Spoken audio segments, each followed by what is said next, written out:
Sí. Listo. Bueno, estamos listos. Seguimos en esta segunda jornada del evento Trilce y las vanguardias latinoamericanas. En este segundo panel sobre los temas centrales en Trilce. Vamos a comenzar primero por Rafael Acosta, que trabaja en la Biblioteca Nacional José Martí, es director de la revista de nuestra Biblioteca Nacional, doctor en ciencia, autor de más de 20 libros y participante en otros decenas de libros. Es profesor titular de la Universidad de La Habana y de la Universidad de las Artes, miembro número de la Academia de Historia de Cuba, ha dado cursos de conferencia en diversas universidades internacionales, miembro de la Asociación Internacional de Críticos de Arte, de la ASA, de la UNIA. Rafael es un estudioso del universo audiovisual, es uno de los grandes estudiosos en Cuba de Octavio Paz, del desnudo en las artes, en la fotografía cubana, de los debates culturales en Cuba, ¿no? de la historia intelectual cubana igualmente, y ahí nos trae esta mañana el soliloquio de la nostalgia, un homenaje a Trilce en su centenario. Adelante, Jorge. Bueno, buenos días. Debo comenzar por decir que yo no soy un especialista en la obra de Vallejo, pero de la misma manera que afirmo eso, puedo decir que soy un gran admirador de la poesía del gran peruano. De manera que este texto yo lo concibo, y es como se los voy a ofrecer a ustedes, como un homenaje de admiración hecho en Cuba desde un lector cubano, y en ese sentido trataré de acercarme lo mejor posible a Trilce. Hay dos cuartillas que me voy a saltar, que eran las dedicadas a los heraldos negros, porque me parecía interesante la producción previa a Trilce, pero bueno, si hay alguna publicación de las ponencias, ahí se podrá seguir. Voy a concentrarme entonces en Trilce.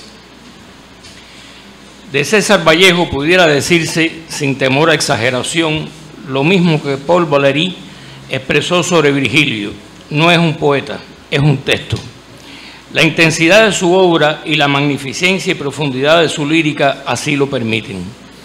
Pudiera incluso extremar el símil y añadir de mi cosecha: César Vallejo es un lenguaje. Porque su tentativa fue ciertamente esa, crear una forma de decir absolutamente nueva dentro de la poesía. Ya se sabe que en 1922 cambió para bien la literatura occidental. La publicación de Trilce, de Vallejo, Ulises, de Joyce y Tierra Baldía de Eliot produjeron y encabezaron esa transformación en dos de los principales idiomas de Occidente. En particular, la poesía recibió un estremecimiento transformador con los libros de Vallejo y Eliot. Pero antes de que Trilce se convirtiera en el fenómeno epistemológico y literario que después fue a nivel universal, es necesario analizarlo en el marco del idioma y de las corrientes literarias desde la cual alzó su trascendencia, y analizarlo igualmente en su intimidad. Los que se acerquen hoy a Trilce disponen de toneladas de papel escrito sobre sus páginas, sobre su autor y, por supuesto, sobre el contexto en el que se escribió. Estudios realizados durante un siglo por críticos con variados niveles de seriedad y calidad analítica. Sigue siendo un tema apasionante la manera en que este poemario se instaló en la atención de la crítica especializada internacional. Aún lo hace. A 100 años de su primera edición, Trilce se nos presenta aún como un libro difícil de clasificar, a veces imposible de clasificar.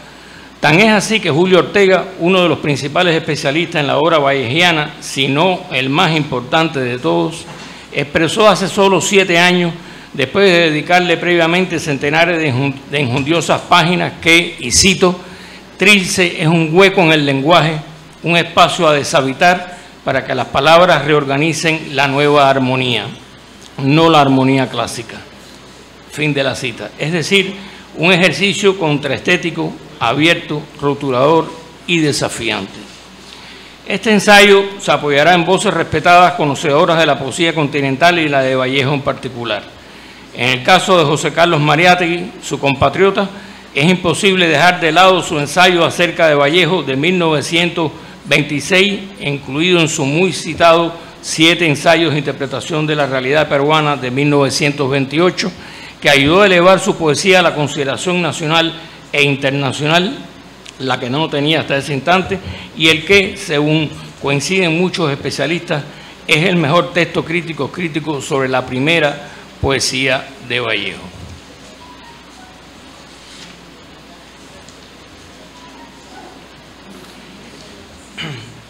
Entremos ahora en el centro de nuestro estudio.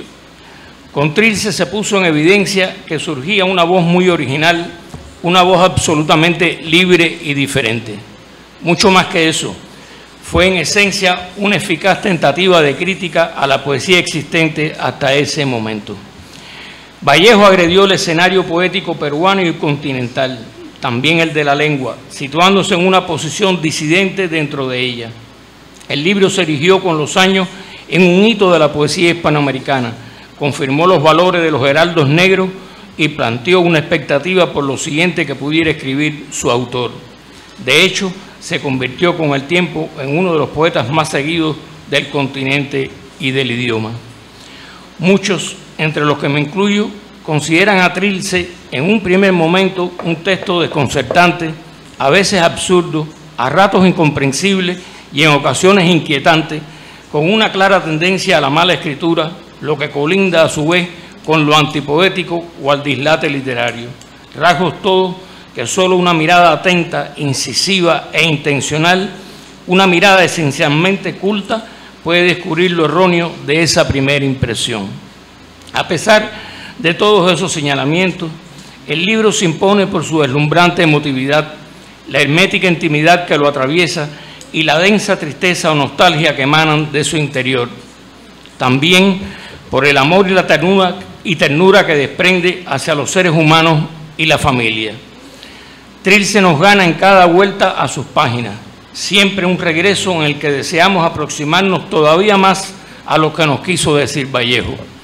Esa conversación fluida y sin igual que se establece entre el lector y autor, diálogo complejo por su densidad y exclusividad, es el lugar en que la poesía vallejiana obtiene su triunfo definitivo, su dominio. Temáticamente, Trilce aborda el amor y la nostalgia familiar, en particular la nostalgia por la infancia perdida, el dolor que ocasiona la frustración amorosa, cierto erotismo, a veces muy acentuado y frontal, la muerte y sus connotaciones, el sufrimiento íntimo del autor, la asunción de un lenguaje infantil, la introspección anímica y reflexiones de índole moral, entre ellas la sensación particular de la impotencia de estar preso. Sobresale el uso de neologismos, vocablos inventados, vocablos griegos y quechua, peruanismos propios de la religión andina que habitaba el autor y otras rarezas del lenguaje que Vallejo pone a jugar en sus poemas. Constantemente se percibe la sensación de que es una extensa conversación del autor consigo mismo, a ratos distendida, a ratos desoladora o sobrecogedora, de una opresión que se traslada de forma contaminante al lector. Del dolor venimos y a él volvemos. Esa es una realidad indiscutible de la existencia humana. Es su sino.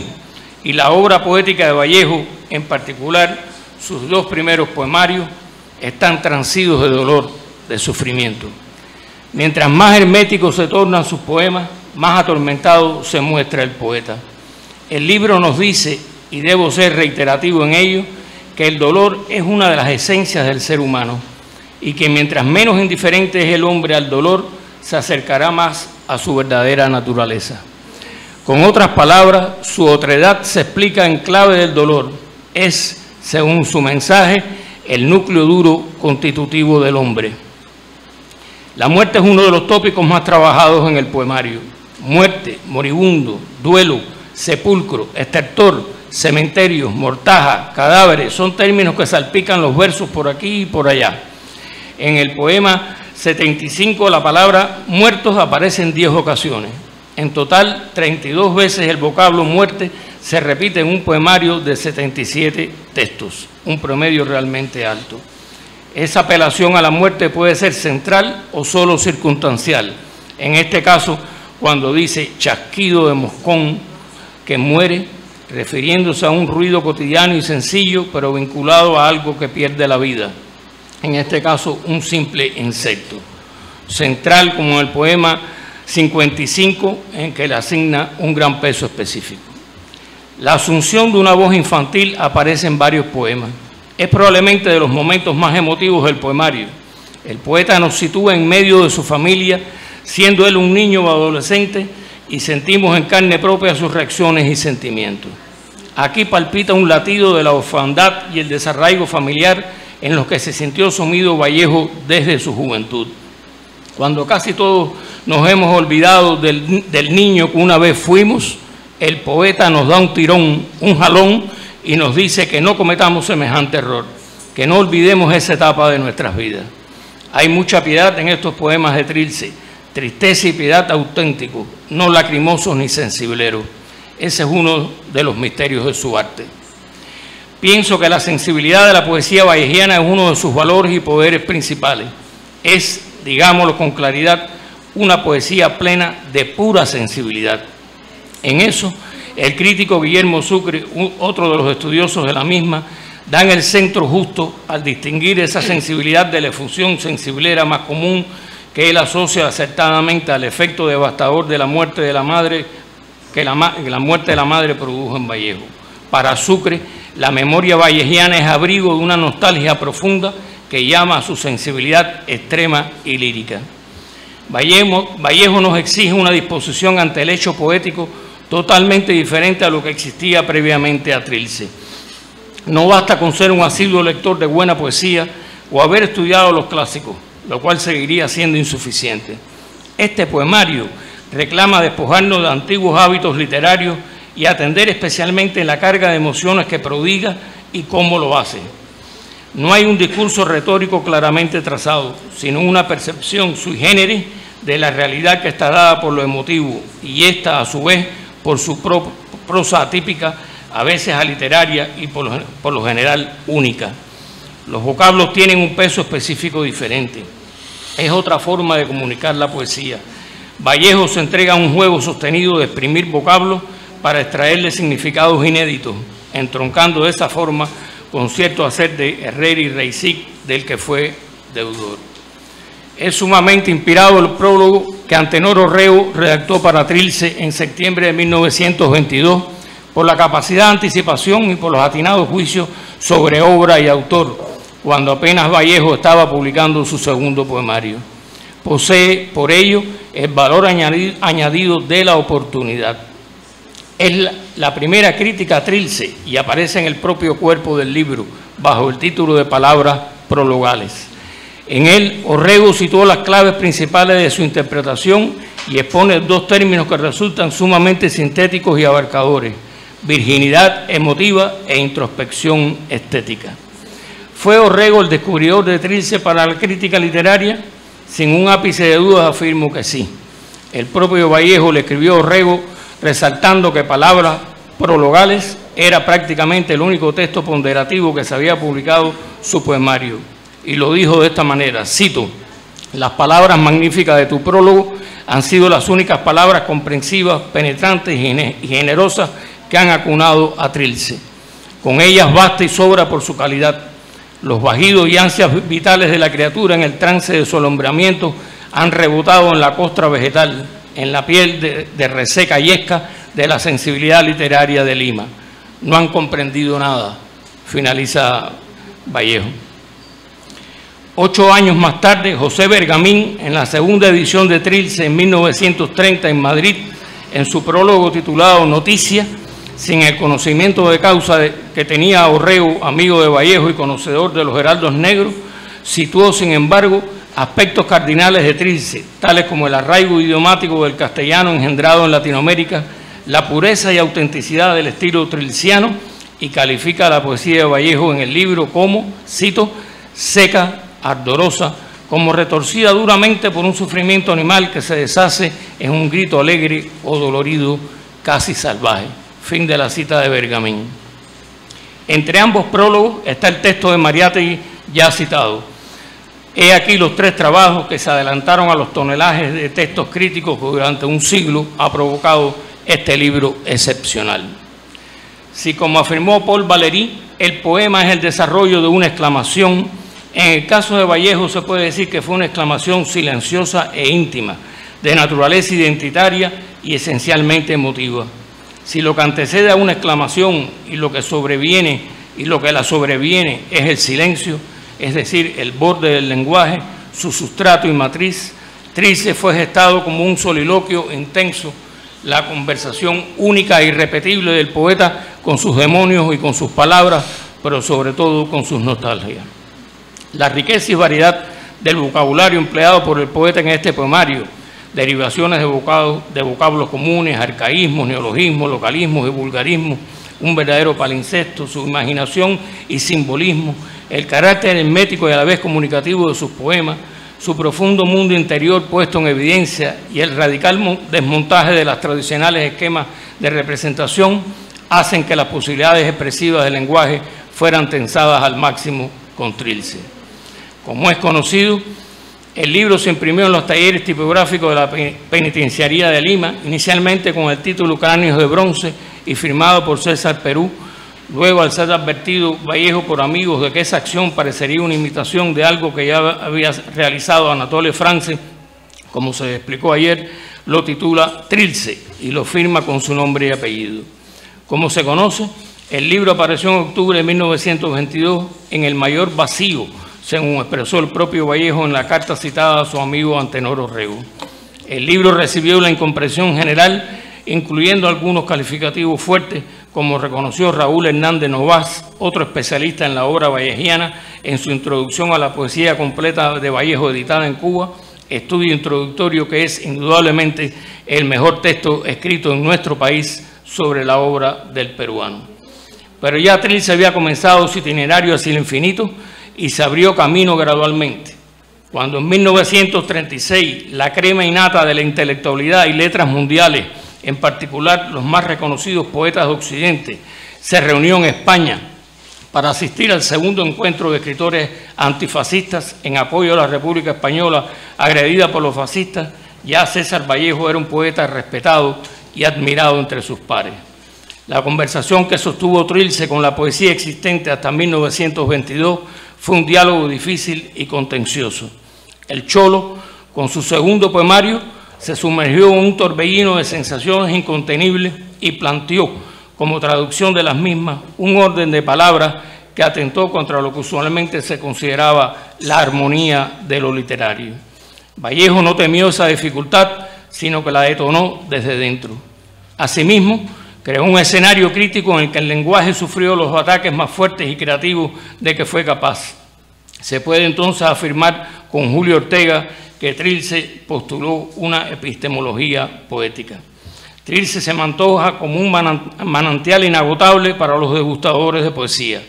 Miles han abrevado en sus aguas, con toda seguridad miles lo seguirán haciendo en el futuro. La galaxia Vallejo implantó, a base de una osadía extrema, un vocabulario y una forma de lenguaje propio. De ahí su originalidad inconfundible. Reclamó amor y ternura humano. Ese fue su estremecedor grito poético. Todavía sigue resonando un siglo después. Muchas gracias.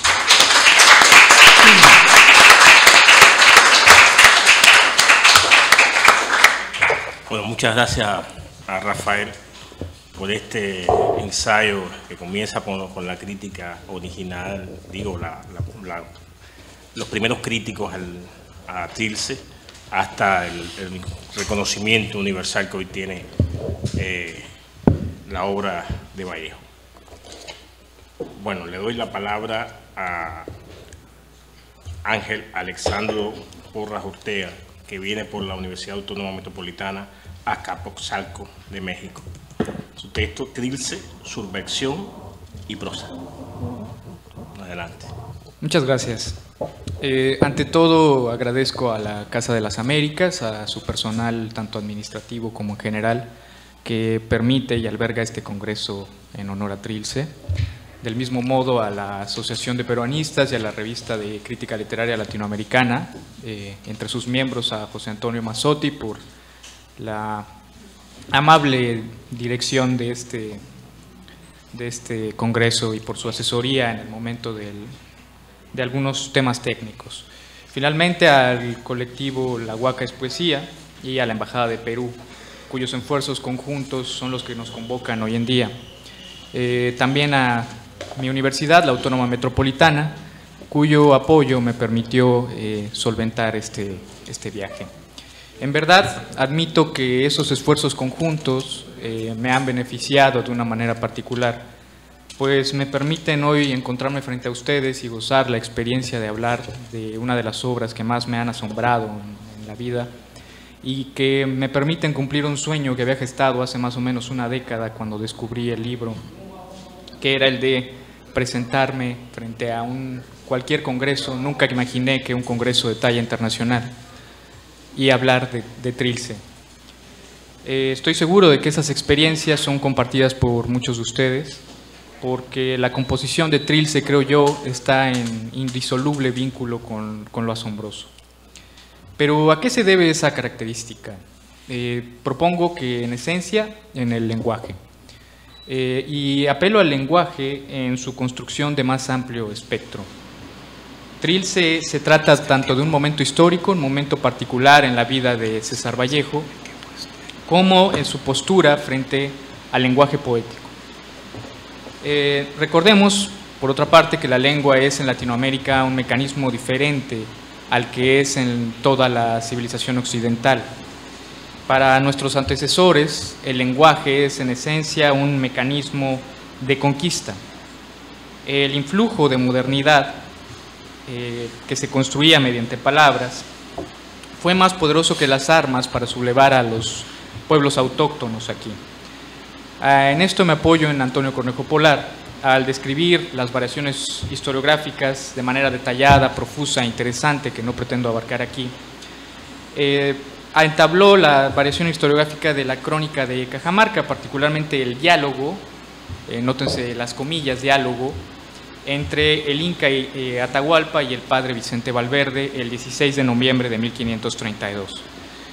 El Inca en muchas versiones exhibe un rasgo de subversión, de confrontación, y en algunas otras se demuestra más bien el choque cultural de incomprensión entre el Inca y el padre conquistador.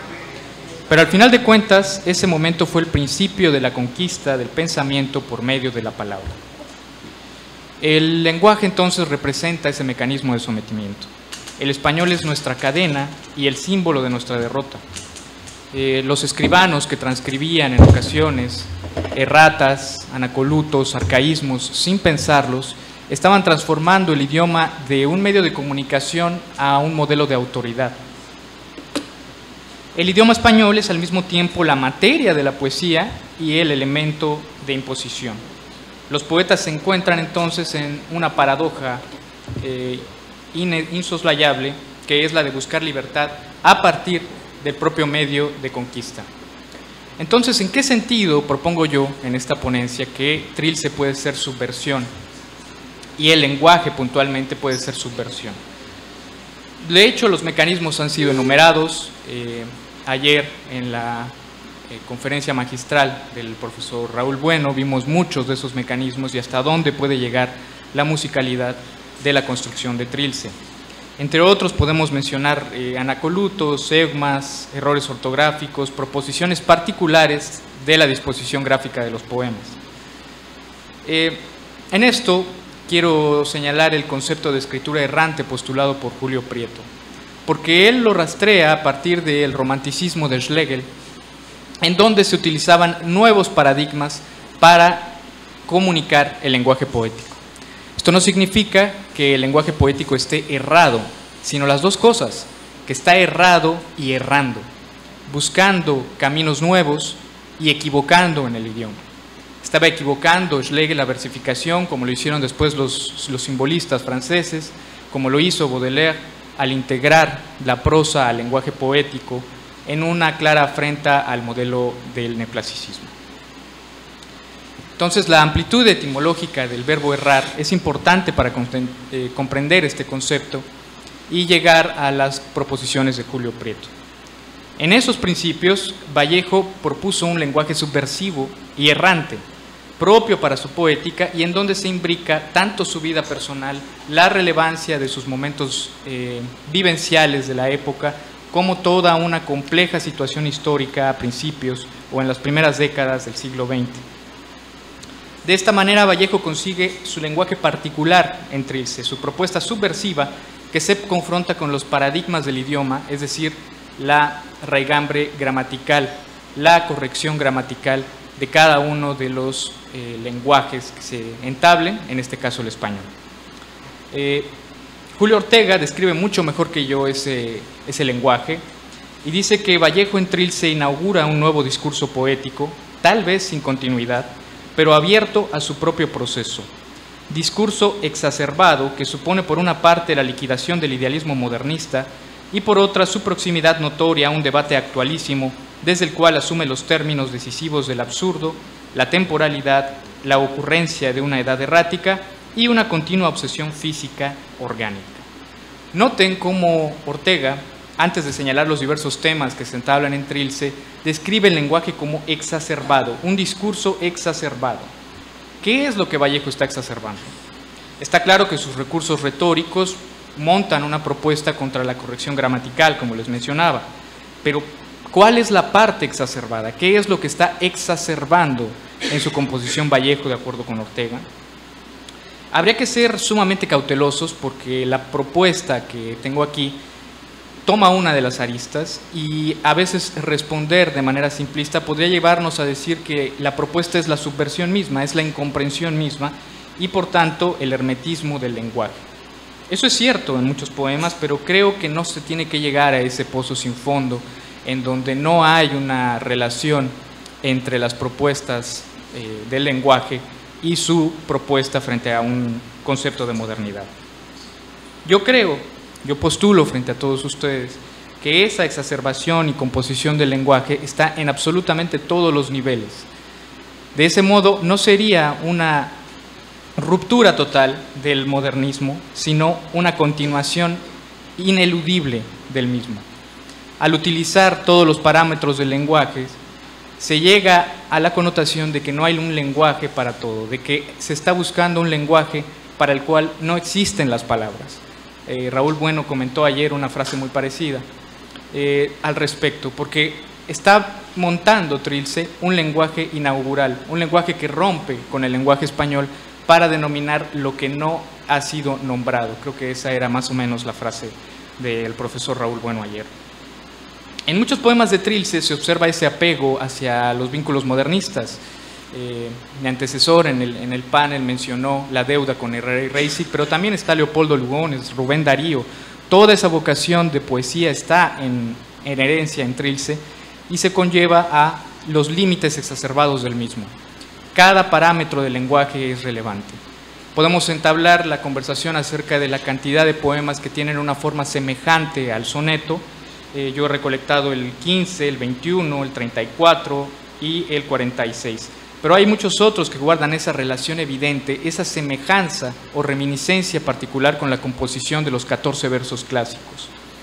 De hecho, Américo Ferrari recoge en su edición crítica algunos de los poemas originales que fueron escritos con mucho más apego a las normas, recuerdan la palabra normas y reglas, de composición del soneto, es decir, una rima abrazada y las 4 estrofas perfectamente definidas. Eso se rompe en la publicación original de Trilce y los poemas originales quedan más bien como una anécdota de lo que pudo haber sido o de las semejanzas con el lenguaje, particularmente el poético y el clásico en la literatura española. En fin, con estas semejanzas y también la profusión de muchos endecasílabos, con algunos esquemas rítmicos que se pueden evocar en el poeta, está su apego con la versificación tradicional. El modernismo y su preocupación por la composición poética alcanzan el colmo de esa expresión en César Vallejo, quien se está preocupando sílaba a sílaba en su construcción. Pondré un ejemplo breve que creo que es de todos conocido. Fue citado ayer, de hecho. Aguedita, Nativa, Miguel, Cuidado con ir por ahí, por donde acaban de pasar gangueando sus memorias, dobladoras penas, hacia el silencioso corral, y por donde las gallinas que se están acostando todavía se han espantado tanto. La declamación de este poema trajo hace no mucho un emotivo momento en la Plaza de Armas de Trujillo, en Perú. Por consiguiente, sospecho que este pasaje ya no tiene muchos secretos para todos ustedes. Sin embargo, permítanme resaltar un recurso puntual de este poema para continuar con mi línea de investigación, o más bien mi línea argumentativa. La aliteración, que he subrayado en mi lectura, las gallinas que se están acostando todavía se han espantado tanto. Ayer el profesor Raúl, de nuevo, comentó acerca de los muchos significados que puede tener ese pasaje. Permítanme añadir uno nuevo. En la acepción de doblador en el diccionario de María Moliner se recoge aquel que dobla las campanas, es decir, doblar a muerto las campanas. Y en esta aliteración puntual de oclusivas dentales, escucho yo también las campanas. Las gallinas que se están acostando todavía se han espantado tanto. A ese nivel de construcción se ha llevado la organización del poema de Trilce. Se repite en algunos muchos otros poemas, y así, por ejemplo, en el poema de Escapo de una finta pelusa a pelusa, se escribe con Z para después indicarnos que el chasquido del moscón que muere estaba tal vez en ese zumbido de las setas, no lo sé, pero considero que la construcción de Trilce es también un suceso. La publicación de 1922 no solo es una propuesta de lenguaje poético, sino también un suceso en sí mismo. No podemos ignorar la condición poética del lenguaje, no podemos ignorar la publicación original y suponer que fueron erratas las construcciones. A ese grado de composición llegó Trilce. Es tal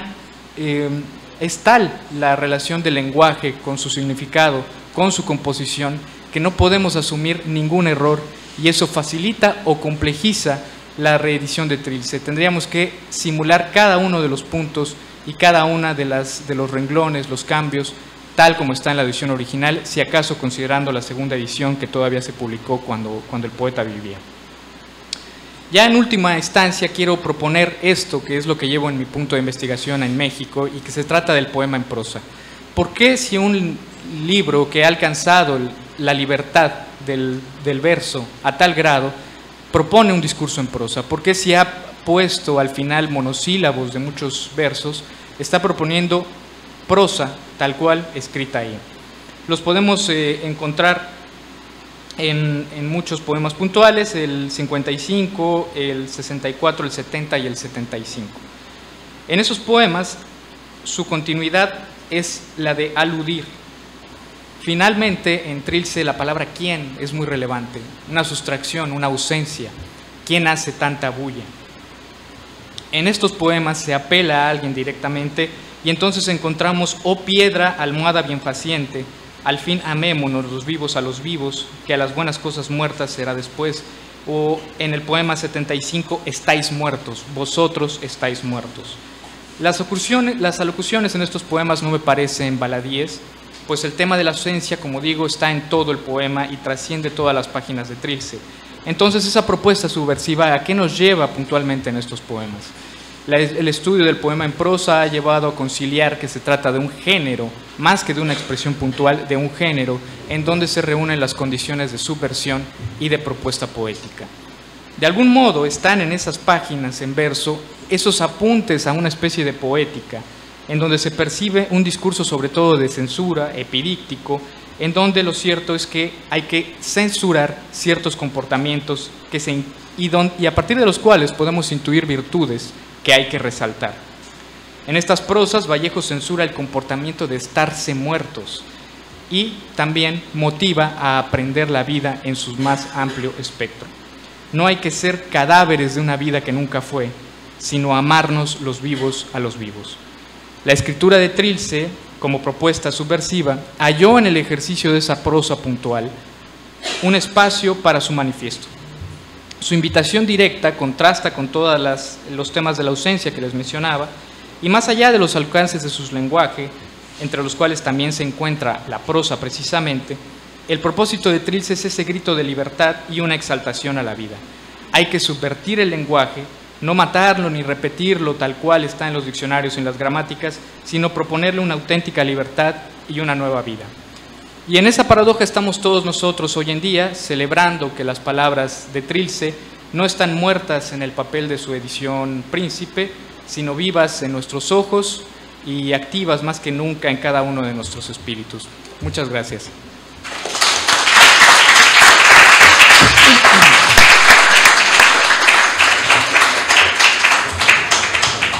Muchas gracias, Ángel Alessandro Porras, por este trabajo, obra dentro, sobre el lenguaje, la poética de Vallejo. Pasamos a José Octavio Toledo, alcalde, que viene a la Universidad Nacional de Costa Rica, estudiante de teología en la Universidad Metodista Rush Ramos, también en la Pontificia Universidad Católica de Río de Janeiro, en Brasil, y actualmente maestrando en Derechos Humanos y Educación para la Paz en el Instituto de Estudios Latinoamericanos de la Universidad Nacional de Costa Rica. Adelante con su trabajo La religiosidad en Trilce, que lleva apoyo visual aquí, ¿verdad? Sí, ya en su momento le diré al compañero para que ponga la diapositiva. Muy buenos días. Un honor estar aquí. Inimaginable hace unos meses atrás. Agradezco a todos aquellos que han estado involucrados en la organización del evento. Está sobredicho la Casa de las Américas, la revista y la coordinación de José Antonio. Muchas gracias por la paciencia y por el acompañamiento en todo este tiempo, ¿verdad?, para orientar cómo llegar hacia aquí, a la Embajada de Perú en Cuba, y en especial a doña Cristina, que es encargada de eventos de la Casa de las Américas, por todos los datos y las informaciones que nos estuvo alcanzando en su momento. Muchas gracias a ella. Les confieso que, como dicen otras compañeras y compañeros, que no están dentro de la temática de Vallejo, menos de la poesía en sí, es mi caso. Por mi formación, no ha sido el camino en el cual he intentado profundizar. Me hace recordar ayer lo que hablaba con el profesor sobre la extensión y la intensidad de las investigaciones. Pero en este momento el reto consiste en tratar de visualizar la religiosidad en Trilce, no tanto desde la perspectiva explícita de las menciones del vocablo Dios, sino de aquello que asumo podría haber sido el entre líneas de la religiosidad de Vallejo en este tiempo en Trilce, después de lo explícito de los heraldos negros. El reto es hermenéutico, el reto es interpretativo, más que poético, lo asumo como un reto interdisciplinario, donde entran factores como el filosófico, el político, lo religioso, lo teológico y lo ideológico en una sola concentración en Trilce. Son 60 veces, y ahí ya no voy a mencionar sobre los detalles de cantidad que ya están de más investigados, y ustedes como especialistas lo saben, aportes como los realizados por James Higgins en la posición religiosa de César Vallejo a través de su poesía, Giovanni Meo Silo, Stefan Hart, Juan Manuel Martínez, entre otros valiosos aportes, investigaron y profundizaron cantidades de menciones del vocablo Dios o de otros elementos de la religiosidad en la poética general de Vallejo. En esta oportunidad menciono las 6, de manera muy, digamos, a manera de referencia, las 6 veces donde se menciona el vocablo Dios, únicas, y ustedes van a notar en letras pequeñas el poema 19, que no por no mencionar a Dios, no es menos religioso que los demás. Y es en este poema donde vamos a prestar la atención. Todo pareciera indicar que Trilce es el cementerio de Dios. Allí yacen sus huesos, cual fértil humus de la nueva creación encarnada en el Vate en tiempos cruciales para el comunismo internacional. Parafraseando al profesor José Antonio, quien se refirió a Trilce como un golpe de estado literario, en esta oportunidad podría decir que estamos hablando de un golpe de estado religioso y teológico de Vallejo en Trilce, algo así como el quiebre del concordato simbólico y estético como punto de partida. El poemario sin títulos, quizás sin jerarquías ni mandatarios que lideren o encabecen el pelotón de estos 77 poemas, atrevida propuesta que osó destronar, al igual que Machado, el rimbombante distingo nobiliario de la poética para colectivizarlo, hacerlo pueblo, humanizada poética. Recordando a Aníbal Quijano, todo pareciera indicar que el sentido de lo religioso en Trilce transita el camino de la decolonialidad del legado. Por más crítica que haya sido la postura religiosa del Vate anterior a Trilce, específicamente en los heraldos, los elementos usados formaron parte del imaginario religioso dominante. Es desde Trilce donde Vallejo no solo quiebra en 1000 pedazos la prosodia, inaugurando un nuevo camino semántico, sino que también a partir de lo religioso, más análogo y metafórico, propuso el camino de una nueva hermenéutica del sentido de lo divino, un camino inversamente proporcional a la epistemológicamente establecido, dirigido hacia un nuevo paradigma de humanidad y relaciones de poder. En Trilce, el Vate religa al ser humano con el ser humano y otros seres a su alrededor. Aborda el sentir religioso teniendo como loco de enunciación la humanidad, como ente liberador y no como objeto de salvación. En Trilce, el sentido de lo religioso trastoca lo construido durante 2000 años de, abro comillas, sequías, de increíbles cuerdas vocales por las que para dar armonía hay siempre que subir, nunca bajar. ¿No subimos acaso para abajo? Poema, estamos en el 77. Para James Husserl, cito, el nacimiento del yo poético coincide con la agonía del Señor. Cierro. En mi opinión, Trilce, a la vez de cementerio de los huesos de Dios monarca, se convierte en la partida de defunción del yo lírico y del nacimiento del yo revolucionario, el cual coincide con la partida de defunción de aquel Dios monarca. Desde este imaginario creador, la máxima, muerto el rey, viva el rey, fue desplazado quizá por muerto el rey, viva el pueblo. Trilce muestra la transición metodológica de una hermenéutica teologal, aún infectada con estragos colonialistas del monoteísmo dominante, a una hermenéutica simbólica, estética y política, en esencia revolucionaria, en Trilce. El poemario construye el marco filosófico y político del suicidio monótono de Dios del retablo, aquel que no supo ser hombre de dados eternos, no el de la trilogía al que llamo del Dios sapiens, ¿no? Dios sabe cuánto he sufrido, Dios sabe hasta qué bordes espeluznante me he asomado, y las tres expresiones que él utiliza en esa carta a su íntimo amigo, pues Antenor Orrego, para decirle cuánto transitó desde el sufrimiento para dar a luz aquel poemario. En medio de la coherencia de Trilce, la cual se revela en palabras de Julio Ortega, abro cita, en la imagen de un proceso poético, el remanente religioso de los heraldos negros persiste en Trilce como un nostálgico recordaris, natividad, cállate miedo, para concluir, Señor, Lo quiero yo y basta, del poema 31. Yurkiewicz habla de un puente con los heraldos negros, lo que otros dirían el tránsito lexical. La D1, ¿ya está la D1?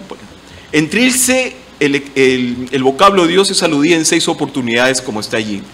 De una totalidad de 60 veces que Vallejo pronuncia, escribe y trabaja Trilce en todo su marco poético. La primera abstracción religiosa se da en el poema 13, en donde Dios fecunda la muerte como muestra del absurdo metafórico, el cual marca distancias emocionales y racionales con esquemas confesionales y teológicos dominantes.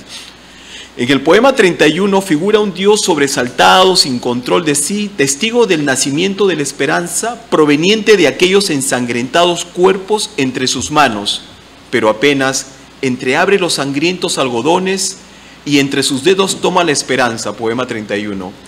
En el poema 42 se ve un Dios en clave exclamativa, imperceptible, Dios como si sospechase algún flujo sin reflujo hay. En el 47 es un Dios con poder, pero sin poder, sin capacidad para intervenir en el destino del vate en oficios predestinados como obispo, papa y santo, una figura indecisa. En palabras del cura Hipólito Paredes y Vallejo, en el diálogo, que recordado por el profesor González Viaña, cito: tu padre me dijo que te mandaba a Dios para que lo sirvieras porque estabas destinado a la iglesia. ¿Como usted, padre? ¿Humilde pecador yo? No, tú habías nacido para ser obispo. Desde el agarramiento del discurso poético y la ruptura de la prosodia, como señala Julio Ortega, el vate no solo resignifica el planteamiento teológico desarrollado en los heraldos negros, sino propone, a mi parecer, una transición del teos al antropos desde un posicionamiento político contrahegemónico y poéticamente contradeontológico. El giro religioso en Trilce colocó las simientes de su consolidado posicionamiento marxista. Para Gramsci fue el intelectual orgánico, para Vallejo el intelectual revolucionario, quien, abro cita, opera siempre cerca de la vida en carne y hueso, frente a los seres y fenómenos circundantes. Su sensibilidad y su método son terrestres, materialistas en lenguaje marxista, es decir, de este mundo y no de ningún otro, extraterrestre o cerebral. Nada de masturbaciones abstractas, ni de ingenio de bufete. Cierro cita. Ay, perdón. Se me fue. Disculpen la pasión. Disculpen. Vamos a ver.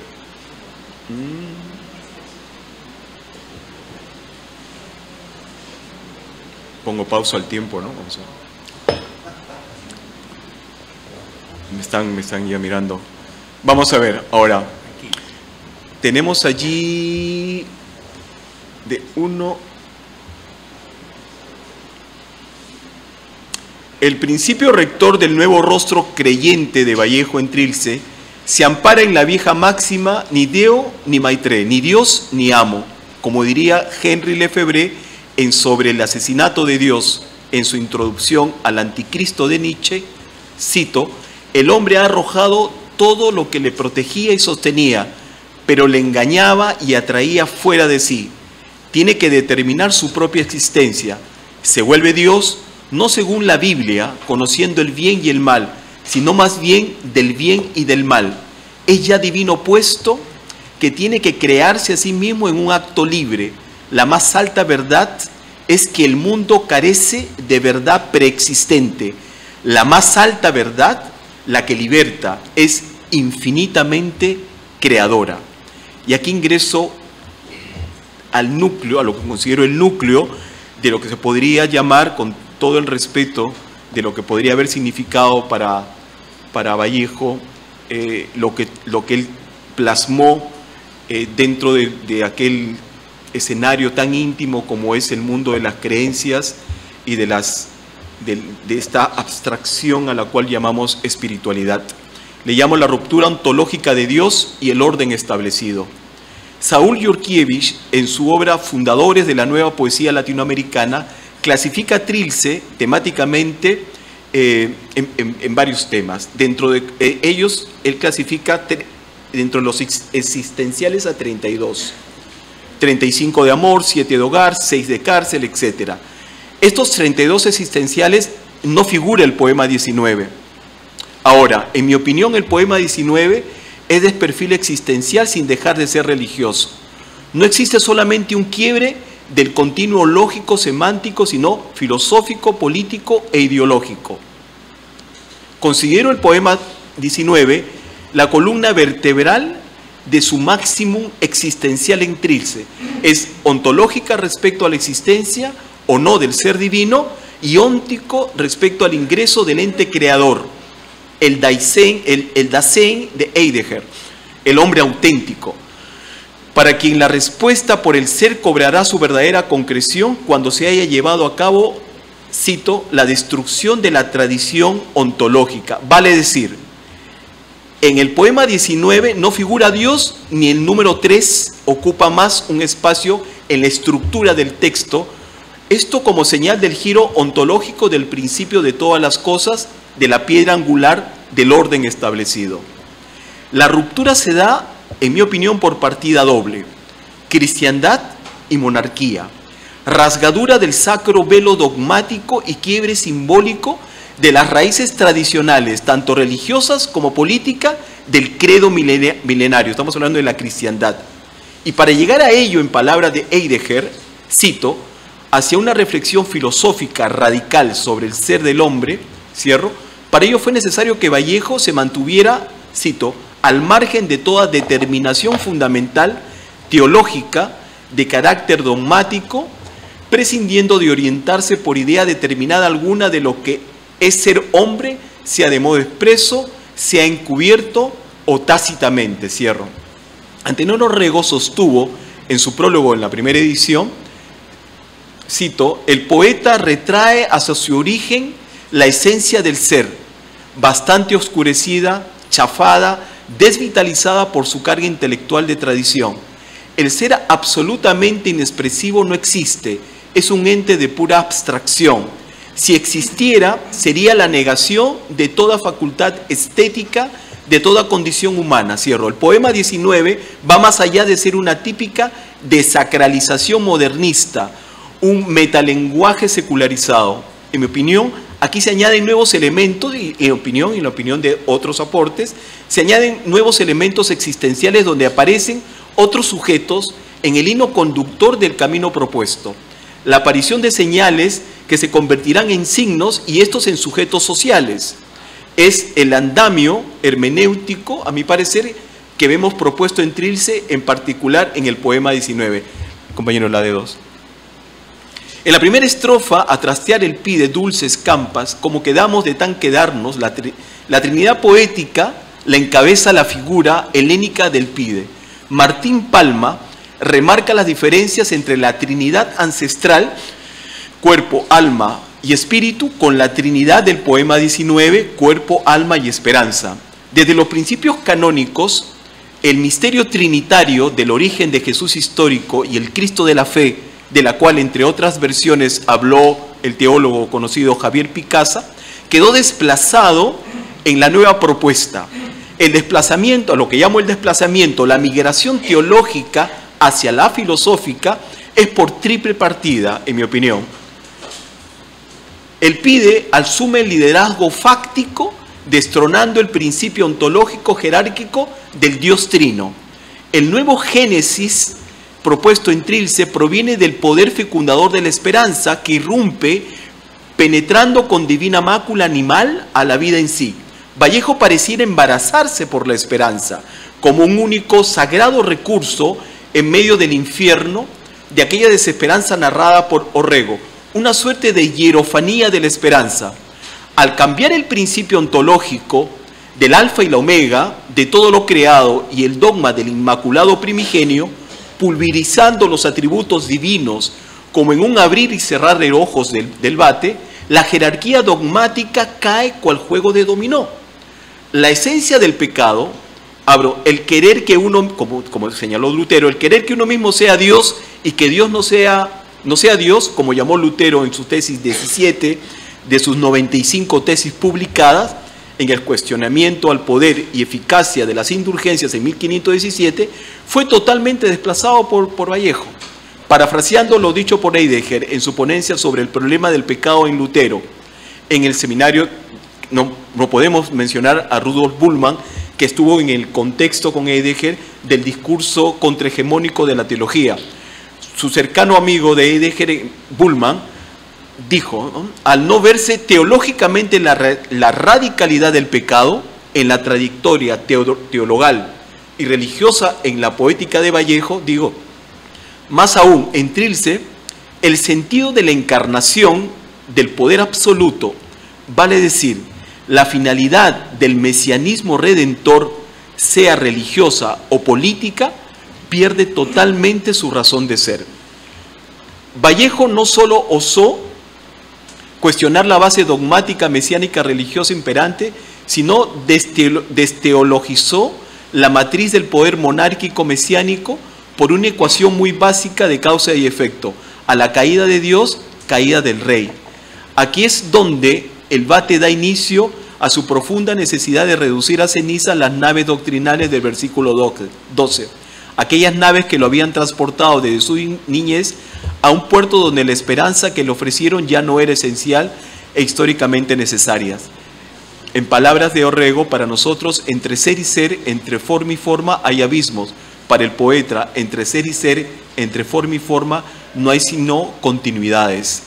Es que en realidad sucedió lo que expresó Gianfranco. Cito, el poema 19 destruye todo el terreno sobre el cual la existencia humana reposó durante siglos, creando una vasta conmoción de lenguaje y símbolos. María, San Gabriel y el gallo no pueden cumplir ya sus funciones como signo de un texto sagrado, pues ya no hay mensaje sobrenatural que transmitir. Génesis óntico y ontológico, periodo en medio de la desesperanza del poeta. En la radicalidad de la crisis existencial de Vallejo, parece hacer eco, por lo dicho una vez más por Nietzsche, en el Anticristo. Todas las esperanzas resultaron incumplidas. El viejo Dios no podía ya nada de lo que pudo en otro tiempo. Había que abandonarle. Añado, había que abandonarlo antes de sentirse abandonado por Dios, como lo hizo tantas veces en los heraldos negros. Avanzo, avanzo, avanzo. El Vate construyó una jerarquía de valores frente al problema del valor, de lo bueno y lo malo, lo sagrado y lo profano, el cielo y el infierno. Cuestionó la verdad canónica y monárquicamente establecida, haciendo de la no verdad dominante su no verdad poética y política como una peligrosa condición de la vida, colocándose, como diría Nietzsche una vez más allá del bien y del mal. Como diría Vallejo en su cuento que lo llevó al premio del concurso Entre Nous en 1921, más allá de la vida y de la muerte. El drama de Vallejo en tiempos de Trilce lo llevó al camino de la deconstrucción de sus principios de fe. Proyectó una radical inversión de valores hasta ahora sacrosantamente hegemonizados. Segundo verso, rápido. ¿Cómo quedamos de tan quedarnos como acto reflexivo seguido a la enunciación del Pide? La esperanza, una de las tres virtudes teologales o la última en salir en la caja de Pandora. Una vez más, este verso nos conecta subrepticiamente con la cena miserable, el cual podría ser, a mi parecer, y es un oxímoron, el poema teológico sin Dios. En el poema 19, Dios dejó de ser Él o ella. No es más necesario mostrar aquello que ha sido encubierto en la nueva contracción ontológica. La teogonía y cosmogonía judeo-cristiana había sido desestructurada, tomando prestado los neologismos del poeta griego Hesiodo. Avanzo. El giro metodológico y epistemológico del poema 19 podría servir de marco referencial para una lectura inter y transdisciplinaria de un dominio fenoménico sui generis, como diría Heidegger. El teocidio fue del Dios aquel de la primera estrofa del poema de Quevedo al rey Felipe IV, católica, sacra y real majestad, que Dios en la tierra os hizo majestad. La caída del Dios de Vallejo fue aquel del Dios de San Pablo en los Romanos cuando dijo: sométase toda persona a las autoridades superiores, porque no hay autoridad sino de parte de Dios, y las que hay por Dios han sido establecidas. De modo que quien se opone a la autoridad, a lo establecido por Dios resiste, y los que resisten acarrean condenación por sí mismo. En la segunda estrofa, hoy viernes apenas me he levantado, el establo está divinamente meado y excrementado por la vaca inocente y el inocente asno y el gallo inocente. El quiebre es político y canónico. El hombre no es más la corona de la creación. En palabras de Nietzsche, junto a él, al ser humano, toda criatura se encuentra al mismo nivel de su perfección. La número 3, por favor, rápido.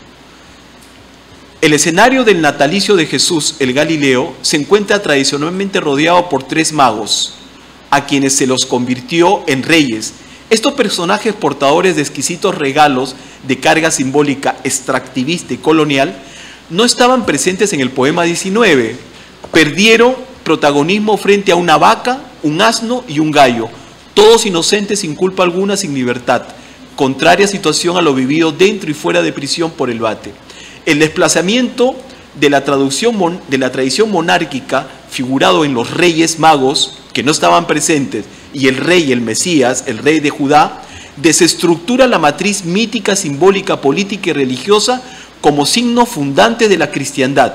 Si se pregunta por los pastores y sus rebaños, estos no fueron desplazados por el vate en el poema 19, ya que el relato de Lucas, capítulo 2, dice que habían pastores, pero estaban en una región que no estaban justo inmediatamente al establo donde estaba naciendo Jesús.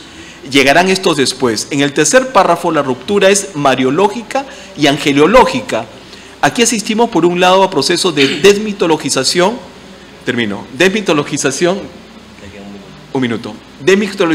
desdogmatización y desteologización de principios de fe, y por otro lado a la introducción de nuevas claves hermenéuticas a partir de resignificaciones mitológicas en estrecha relación con el insurgente imaginario erótico y esperanzador de Trilce. Penetra en la María ecuménica, oh San Gabriel, haz que concibe el alma, el sin luz amor, el sin cielo, lo más piedra, lo más nada, hasta la ilusión monarca. Para Salazar, Gabriel, el arcángel, es desacreditado, y el no tener en claro quién penetra a María, con M minúscula, si fue el Pide o San Gabriel, es muestra de lo que llaman la ambigüedad sintáctica de Trilce, ambigüedad contraria a la ambivalencia a los ecofatalistas y animistas pervivientes de los heraldos negros, subrayado por José Ramón Dolarea y Figari, o la inmadurez religiosa de una fe no desarrollada señalada por Juan Manuel Martínez. Finalizo en esto. En el poema 13, avanzo y termino.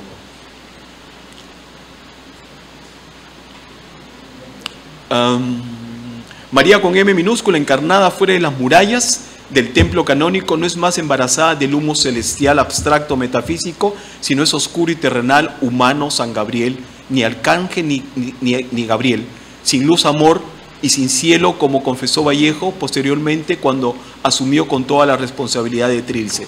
Mastiquemos brasas es el símbolo que pareciera describir el nivel de conciencia de Vallejo sobre la deconstrucción del imaginario religioso y teológico, no solo del ocaso de una modernidad aventajada, sino que de 2000 años de tradición. Y la ultimísima, D4, en el antepenúltimo verso 17 y 18, no hay dónde bajar, no hay dónde subir. Pareciera ir preparando el camino hacia su último periodo de Vallejo, Poemas Humanos, España aparta de mí este cáliz masa. Trilce, a la vez que reinterpreta el mito de la concepción virginal, abre puertas a nuevos escenarios de relaciones interconfesionales desarrolladas en la época por el creciente movimiento ecuménico protestante y una vez más integrista y contrarrevolucionaria Iglesia Católica, propia de los residuos de Vaticano I y aún a 40 años más de vigencia hasta la llegada de Vaticano II. Las imágenes de subir y bajar, desmitologizando, nos trae otra máxima canónica, finalizando ya, la resurrección. Como diría Hans Kuhn, resucitación por ser Dios quien resucitó a Jesús y no Él mismo. Esta última visión de uno de los pilares dogmáticos de la fe, como es la resurrección o resucitación, sienta las bases del último desplazamiento mitológico hacia un nuevo orden. La perspectiva teologal en Trilce, de perfil erótico y antropomorfo, parafraseando a María Emma Lorente en Oralidad y sentido del Trilce, es el ensayo aún en borrador, en estado de pretexto.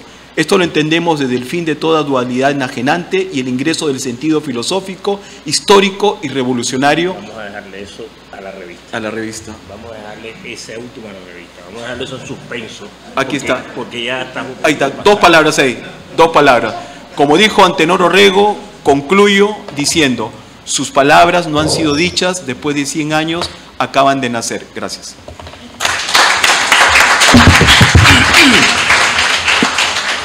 Bueno, han sido tres visiones diferentes de Trilce. Aquí hemos visto una deconstrucción teológica, incluyendo la crítica decolonial con Aníbal Quijano, aunque por poco lo excomulgo por el tiempo. Yo creo que es también una aproximación de un rigor desde el punto de vista ontológico, de lo que él llama el giro religioso en Vallejo, que no es muy usual encontrar este tipo de acercamiento, ¿no?, en la poesía de nuestros grandes autores y en Latinoamérica, y sabemos que eso forma parte que eso configura, hay una parte ahí de la configuración bíblica que forma parte del pensamiento de cualquier poeta en Latinoamérica, para reproducirlo o para rechazarlo, pero eso forma parte de este tipo de cosas. Bueno, hemos tenido tres visiones, tres versiones, tres lecturas críticas diferentes de Trilce. Vamos a escuchar algunos comentarios de ustedes y un par de preguntas y un par de comentarios para poder pasar a la otra sesión que nos queda en esta jornada.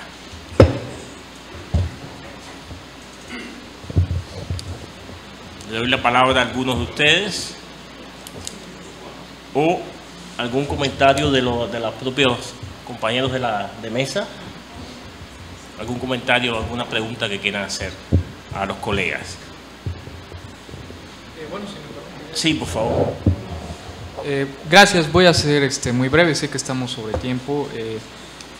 Bueno, en primera instancia sí, es un honor haber compartido la mesa con ambos y todo el perfil de sus estudios me honra por compartir con ustedes. Simplemente quiero comentar acerca de por qué hemos tenido subrayado diferentes poemas. Me comentaba Rafael Acosta acerca de un poema puntual que estuvimos citando. ¿Cuál es en primera instancia el poema, más bien la categoría que le da Saúl Yurkiewicz al poema 19? ¿Cuál es el poema, en qué categoría lo incluye? No sé si lo mencionó. Y segundo, esta capacidad de Trilce, ¿a qué nos conduce de que puede uno definir cuál es el poema cimental desde diferentes puntos de vista, ¿no? Cada quien toma un poema que le resulta mucho más relevante para su perspectiva. ¿A qué nos lleva a pensar que Trilce tiene tantos poemas relevantes o cimentales, ¿no? Únicamente. Gracias. Lo que es categoriza el poema 19 fueron 6 de lo que él llama la nueva propuesta estética, ¿no? Y tiene razón, hay una propuesta estética novedosa. No lo ubica dentro de los 32 existenciales, pero encontramos una profunda carga existencial, metafísica y filosófica en la construcción del texto. Me llama la atención por qué razón no lo integró. No me he introducido dentro de los detalles de su selección. Y eso fue una nueva propuesta estética. Sería interesante si abre la posibilidad ahora quizás de hacer un análisis sobre esa nueva propuesta estética y ver dentro de las otras 5 cómo se encaja el poema 19 y si existe una relevancia religiosa o teológica en relación a las otras más. No lo he hecho, yo creo que quizás pueda ser una puerta más que nos abra algún terreno más de análisis a la religiosidad en Trilce. Puede ser que se esté abriendo, ¿no? La segunda no sé. ¿Algún otro comentario? Bueno, terminamos esta jornada, este segundo panel de la mañana.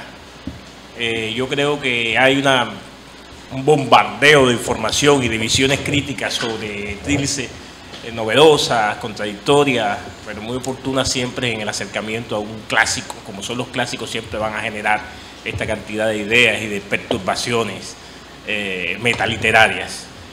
Muchas gracias a mis colegas de la mesa también, a ustedes. Invito a Caridad, quien va a presentar a Jorge, no, Mazzotti, al recital de poesía. ¿Tenemos un minuto o cambiamos de asiento? Dos para cambiar. Ah, bueno.